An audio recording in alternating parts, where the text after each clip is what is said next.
असां साईंजन खे वेनती कयूं था कि हिन जो पर्दो खणी करे समाज जे साम्हूं जेकी सेंट्रल सिंधी पंचायत हिकिड़ो बीणो खयो आहे, जेकी योजनाऊं लिखियूं अथऊं उहे समाज जे साम्हूं प्रदर्शित थींदियूं ऐं जेको पोइ जेकी इहा टीम आहे पूरी तन मन धन सां समर्पित आहे सिंधी समाज लखनऊ लाइ। हिकिड़ी ज़ोरदार तालियूं सेंट्रल सिंधी पंचायत लखनऊ जे लाइ। असां साईंजन सां वेनती कयूं था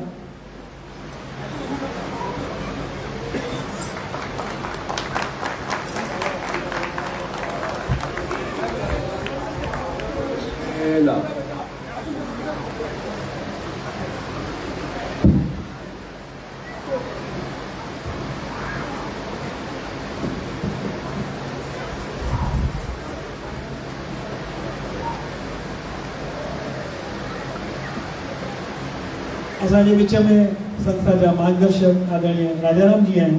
असां चवंदासीं हिन मौक़े ते पंहिंजी ॻाल्हि रखंदा ऐं उन खां पोइ आदरणीय दादा नानक चंद। जय जय सची बाबा। समझादा साईं मोहनलाल के जन्म ॾींहं जी लख लख वाधायूं। अॼु इन मौक़े ते शुभ मौक़े ते सखी बाबा जो जेको 40 साल चालू थियो आहे उन जी बि लख लख वाधायूं।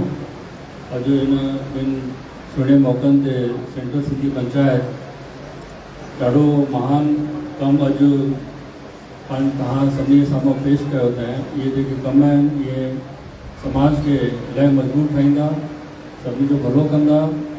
तव्हां सभिनी जो आशीर्वाद इन टीम खे रहे जंहिं इन सभिनी कमनि खे सुठे तरीक़े सां टीम पूरी तरीक़े सां समाज के डिलीवरी ॾेई सघे। जय जय सची बाबा।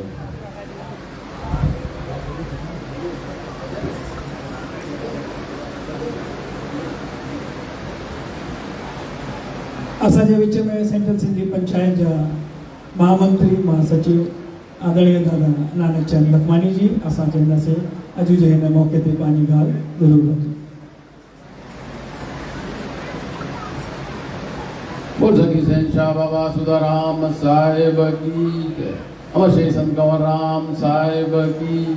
सच्चे साईं सतराम दास साहिब की जय। आयो लाल सभई चओ झूलेलाल। अॼु जी सुहिणी शाम, सुहिणी घड़ी, सुंदर सावन जो महीनो, हू झूलेलाल चालीहे जा सुंदर ॾींहं, वरी सखी बाबा जन जो चालीहो शुरू थिए।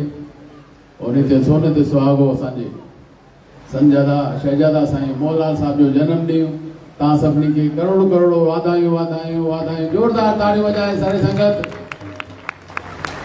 अॼु जे सुहिणे मौक़े ते सुहिणी मुहूर्त असां सभिनी खे मार्गदर्शन ॾींदड़ सिंधी समाज न बल्कि ॿियनि समाजनि खे बि सुहिणे ढंग सां जे कार्यक्रम में वञी करे उनखे पंहिंजी प्रेरणा सां, चाहे उहो शेवा जा कम हुजनि या योग जो कार्यक्रम हुजे, जीअं पाण अशोक कोल्याण केवलानी भाउ लगातार योग लॻाए रहिया आहिनि। शहजादा साईं मोहनलाल साहब जो हर जगह उपस्थिति हूंदी आहे, उन जो मार्गदर्शन मिलंदो आहे। असां चाहींदासीं हमेशह वांगुरु हिन साल बि ऐं अॻिले वांगुरु बि हमेशह मार्गदर्शन ॾींदा रहें। असां सभिनी खे नौजवाननि खे समाज जे प्रति, राष्ट्र जे प्रति कीअं हलणु खपे, देश जे प्रति उहे सभु भावनाऊं जीअं ॾींदा आहिनि त ॾींदा रहनि। असां बि उन्हनि जे चरणनि में प्रार्थना कंदासीं कि असांखे बि जहिड़े हिसाब सां शुरू खां लॻल आहियूं इहे भावना सां लॻा रहूं। अॼु जे हिन सुहिणे मौक़े ते पूज वॾे साईं जन लाइ असां सभु जेतिरा भाइर भेनर हिते वेठा आहियूं, मुखी साहिब वेठा आहिनि, पंहिंजे वेठा आहिनि, ईश्वर खे प्रार्थना कंदासीं, दिलि जी गहराइयुनि सां प्रार्थना कंदासीं। पंहिंजे इष्ट देवता खे, इष्ट भॻवान खे, गुरू खे, सभिनी खे प्रार्थना कनि कि साईं जन जल्दी सां जल्दी ठीकु थी करे असांजे विच में अची करे असांखे वरी आशीर्वाद ॾियनि। अॼु हिन मौक़े ते पूज साईं मोहनलाल साहब जन खे लख लख वाधायूं वाधायूं वाधायूं। हिन मौक़े ते सेंट्रल सिंधी एसोसिएशन असांजी सेंट्रल पंचायत जेका सुहिणा सुहिणा कम करे रही आहे, लगातार 20 साल खां हितां ई पूज साईं जन जी प्रेरणा सां ई शुरू थियो। असां लाइ ॾाढी ख़ुशी जी ॻाल्हि आहे कि साईं जन असांखे प्रेरणा ॾिनी, जंहिंसां इहे कार्यक्रम इहे शुरू कयासीं। पर असां लिखित में कोन थींदा कार्यक्रम त लगातार थींदा ई हुआ, जेके बि समाज जे लाइ थी सघंदा हुआ। सभिनी मौक़नि जो भरपूर सहयोग हूंदो हुयो, पंहिंजनि जो भरपूर सहयोग हूंदो हुयो। अॼु बि सभिनी पंहिंजनि जो, मुखी साहबनि जो सहयोग आहे, जंहिंजा अॼु सेंट्रल पंचायत असांजी हिते लखनऊ में उत्तर प्रदेश में विशेष स्थान रखे थी। मोहनलाल गदानी जहिड़ा बानीकार जेके सुहिणे ढंग सां महाराजा राम जहिड़ा बानीकार सत्यन जहिड़ा बानीकार भाई मुखी साहब जेके असां सभु पाणे बीठा आहिनि, असां सभिनी जा थोराता आहियूं। सभई मूंखे पूरो समय ॾेई करे ये समाज खे संगठित कनि था। ये पवित्र स्थल ते समाज जेके बि असां हिते बैठकां कंदा आहियूं उहे सभु सफल थींदियूं आहिनि। उनमें कार्यक्रम असां जेके लिखिया अथसीं, कुझु कार्यक्रम कयूं था, कुझु वरी असां कंदा रहंदासीं। जेके नया कम बि चालू कयासीं, जे सिंधी समाज जे सशक्तिकरण लाइ जागरूकता अभियान हलायूं था, हलाईंदा रहंदासीं। सिंधी समाज जे ग़रीब ॿारनि जे लाइ अनुदान जी ॾींदा आहियूं, उहे ॾींदा रहंदासीं। उत्तर प्रदेश में हस्ताक्षर अभियान हली रहियो आहे, जेको असांजो सिंधियुनि जी मांग आहे, उहो बि इन में इन सां हले थो। असांजो सिंधी त्योहारनि ते जेके बि कार्यक्रम थींदा आहिनि, भागीदारी असांजी हूंदी आहे। ग़रीब कन्याउनि जे विहांउ में जेका मदद असांजा ॿाहिरि कंदा आहिनि, उहा सदाई थींदी रहंदी। नेत्रदान, थैलेसीमिया, रक्तदान, देहदान, इहे कार्यक्रम जे लगातार थियनि था, थींदा रहंदा। ये डायरेक्टली छपण जी जेका असांजी योजना आहे, उहा बि सभिनी मुखियुनि खे निवेदन कई आहे, पंहिंजनि खे निवेदन कई आहे। मुखी साहब हुन में लॻल आहिनि। हर पंचायत जेके डायरेक्टली छपजी वेंदी त असांखे जनगणना में थोरो आराम मिली पवंदो। असां ॿुधाए सघंदासीं लखनऊ में केतिरा ॿाहिरि आहिनि। और सिंधी समाज जी जनगणना में सिंधी जात लिखायो, उन लाइ बि पूरो प्रयास असांजो हली रहियो आहे।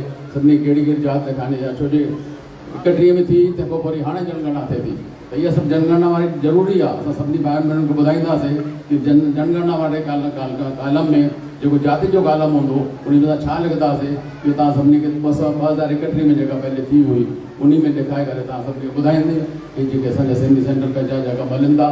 सभिनी टीम जे कोर कमेटी भाउ सत्यन ॿुधाई, या कोर कमेटी जो प्लस असांजा जेके 24 मुखी आहिनि, पूरी तरह सां समर्पण सां जॾहिं बि असां घुराईंदा आहियूं, जॾहिं असांजा कार्य थींदा आहिनि, हिक ॿिए सां मिलंदा रहंदा आहियूं, कार्यक्रम कंदा रहंदा आहियूं, समाज जे लाइ, राष्ट्र जे लाइ, देश जे लाइ, या कोई चुनाव थींदा आहिनि उन्हनि जे लाइ पाण पूरी तरह समर्पण भाव सां इहो कार्यक्रम हली रहियो आहे। अॻियां बि असां संतनि जे चरणनि में वेठा आहियूं, संतनि जी प्रार्थना कंदासीं त असांखे सघ ॾियनि, असांखे शक्ति ॾियनि। जहिड़े असां संतनि सां जुड़ियल आहियूं, संतनि सां जुड़िया रहूं। संतनि जे आशीर्वाद वरी सेंट्रल पंचायत जे मथां, सभिनी मुखियुनि जे मथां, पंचनि जे मथां, आयल सॼी संगत जे मथां सदा बर्पा थींदी रहे।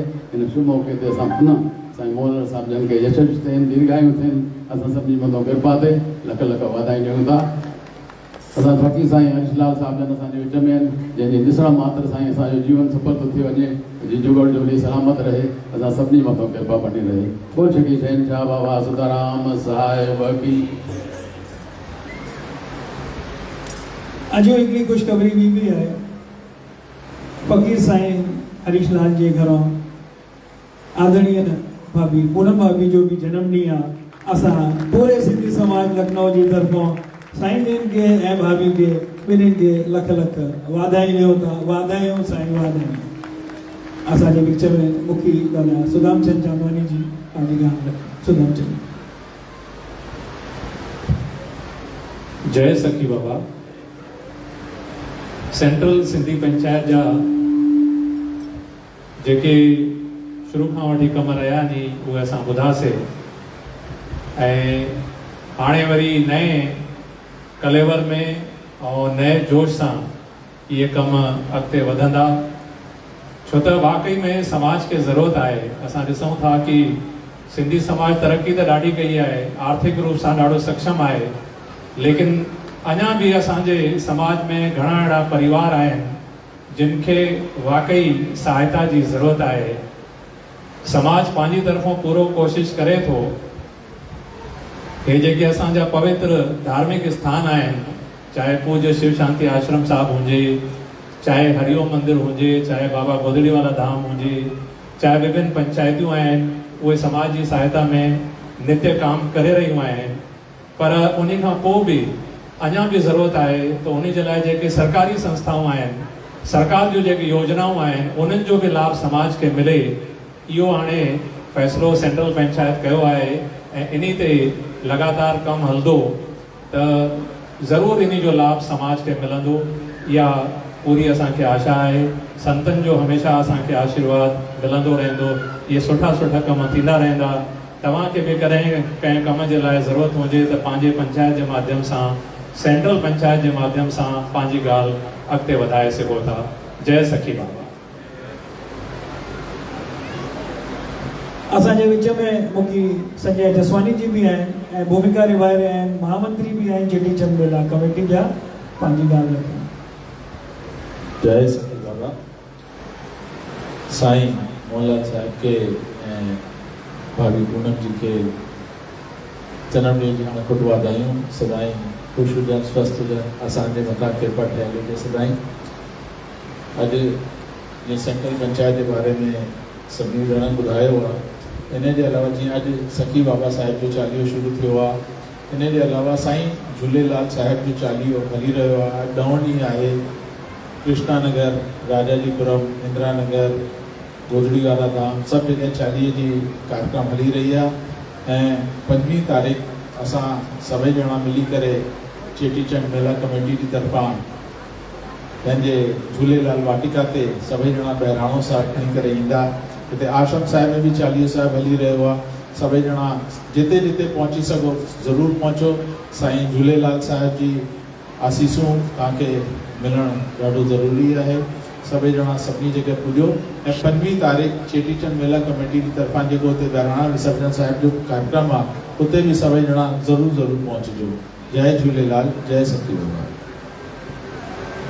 असांजे विच में आदरणीय डॉक्टर घनश्याम दास जी आहिनि।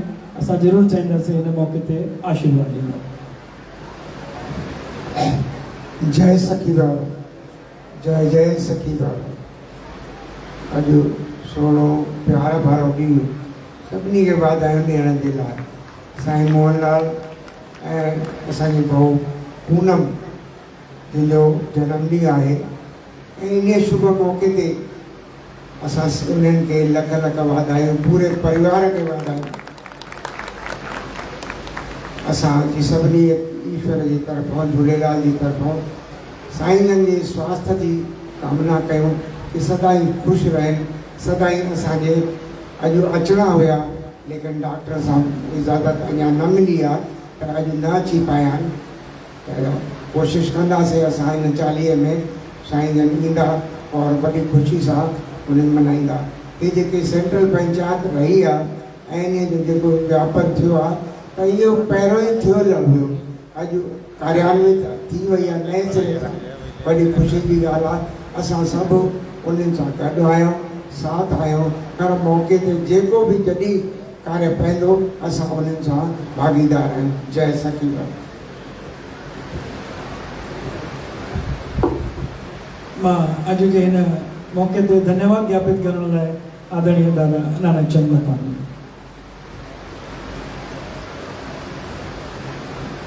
वृक्ष जी ज़रूरत आहे ॾाढी वणनि जी। जॾहिं ॾिसूं था बरसाति नथी पए, असां सोचंदो आलमबाग सराउंडिंग सॼो शहीद पथ ताईं सभु रोड बिल्डिंगा ठही वियूं आहिनि। त वृक्षारोपण बि थियणु खपे हिन मौक़े ते ॾाढो ज़रूरु। तव्हांखे ॼाण ॾियूं त पिछली साल साईं मोहनलाल साहिब जन साईं साधराम सां गॾु पंहिंजो जेको धाम ठहियो थो नागपुर में, उते 44 पेड़ लॻाए करे वृक्षारोपण कयो हुयो। सुभाणे हिते लखनऊ में कंदा। सुभाणे सुबुह 9 बजे सभिनी खे वेनिती आहे, महिरबानी करे आश्रम साहिब ते गॾु थींदासीं, कोई तो पाणी गाॾियुनि सां हलंदासीं। त सुभाणे 45 पेड़ लॻाईंदासीं, वृक्षारोपण थींदो सुठे ढंग सां। कुझु साईं खे तव्हां आशीर्वाद ॾींदो। तव्हां सभई नौजवान ॿार जेतिरा मूंखे सां वेठा आहिनि, पंहिंजे वेठा आहिनि, सभु हुते गॾु हलंदासीं। ॿियो सुभाणे हिते असांजे स्नेह नगर आश्रम जे सराउंडिंग में जेतिरा बि घर रहंदा आहियूं, सभु भाउर भेनर मिली करे सुभाणे वारो चालीहो उत्सव हिते कयो अथसीं। तव्हां सभिनी खे हथ जोड़े निमाणे वेनिती आहे, परिवार सां गॾु सभई हिक ॿिए खे सूचना बि ॾींदा। इन ई प्रांगण में हिते ई सुभाणे हिते ई श्रीनगर जो कार्यक्रम बि आहे। तव्हां सभिनी खे वेनिती आहे, पाण बि सभिनी खे सूचना ॾींदा, जेको जिते पहुचाए सघे सूचना सभई ईंदा त असांजो मान वधंदो। पोइ छकी शहनशाह बाबा सुदाराम भंडारो बि लॻातार सुबुह 8 शाम जो 8 खां 10 तक कार्यक्रम, 10 खां वरी पोइ भंडारो साहिबु हलंदो रहंदो।